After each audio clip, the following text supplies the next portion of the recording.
renegociação da dívida dos estados, essa novela gigante com a União, foi tema central do debate do Fórum Nacional do Instituto de Estudos Avançados. Dá só uma olhada. A renegociação da dívida dos estados com a União foi o tema central do debate do Fórum Nacional do Instituto de Estudos Avançados. Participaram os governadores de Minas Gerais, Rio Grande do Sul, Alagoas, Rio de Janeiro e o secretário da Fazenda de São Paulo. Raimundo Colombo falou em carência e diminuição do valor ainda em débito. E essa renegociação ela é indispensável, né? E o que os governadores estão pedindo é uma carência e uma diminuição do valor da prestação a ser negociada. Eu entendo que o cenário político mudou e nós temos que reconstruir a situação de relacionamento com o governo para que a gente possa caminhar. O que nós percebemos até agora é que há boa vontade e compreensão dos desafios. Agora nós precisamos materializar com uma proposta que seja aceita pelos dois lados. No evento, os governadores debateram que, com a atual crise econômica, novas demandas têm aparecido, como, por exemplo, a migração de usuários dos planos de saúde particulares para o SUS e também de estudantes da rede particular para escolas públicas. O assunto está avançando, enfim, Prisco? Houve uma mudança, Diana, em relação ao que conversamos ontem, na expectativa dessa reunião, que a matéria bem relatou, para o que está agora na boca do furacão. O governo do Estado chegou com a proposta de redução de desconto de 50% da dívida global de todos os estados. Aqui em Santa Catarina, de 9 bilhões para 4 bilhões e meio.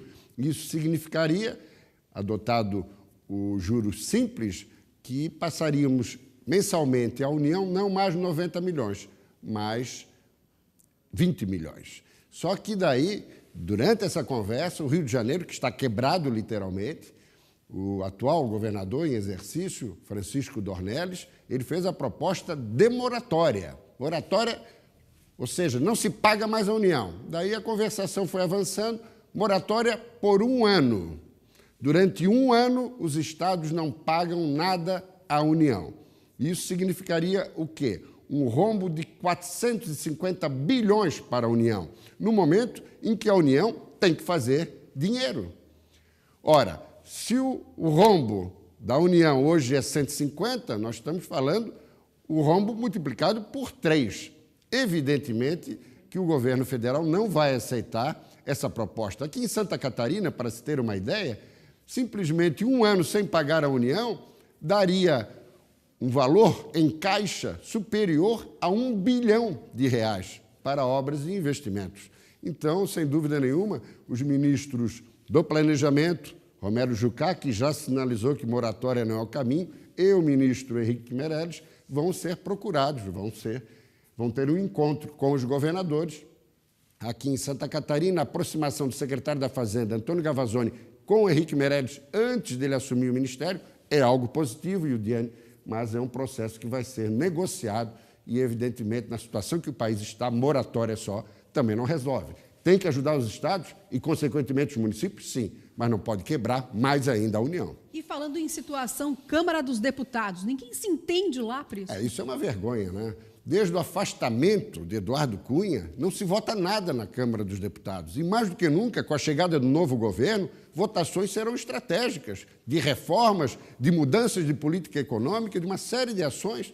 E ontem o protesto foi de vários deputados, impedindo, inclusive, que Valdir Maranhão, que é uma figura lamentável, que está no exercício da presidência, ele que é do PP progressista do Maranhão, como o nome diz, ele não conseguiu conduzir a sessão e teve que terminá-la.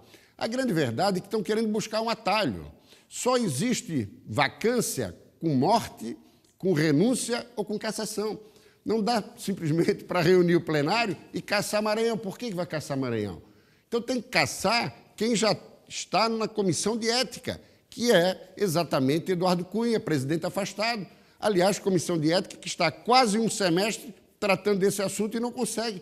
Mesmo fora da presidência, ele influencia nas ações da Câmara dos Deputados. Então, os deputados têm que dar o veredito na comissão e botar em plenário, e caçar Eduardo Cunha, e aí sim eleger um novo presidente, colocando o seu Valdir Maranhão no lugar que ele tem que estar, que é de primeiro vice-presidente, porque ele não tem a menor condição de conduzir a Câmara. Então, é um impasse que precisa ser resolvido, até para o bem do país, considerando a situação econômica e a instalação de um novo governo, Yudiane. Até hoje à noite? Até a noite. Obrigada, Valeu. Prisco.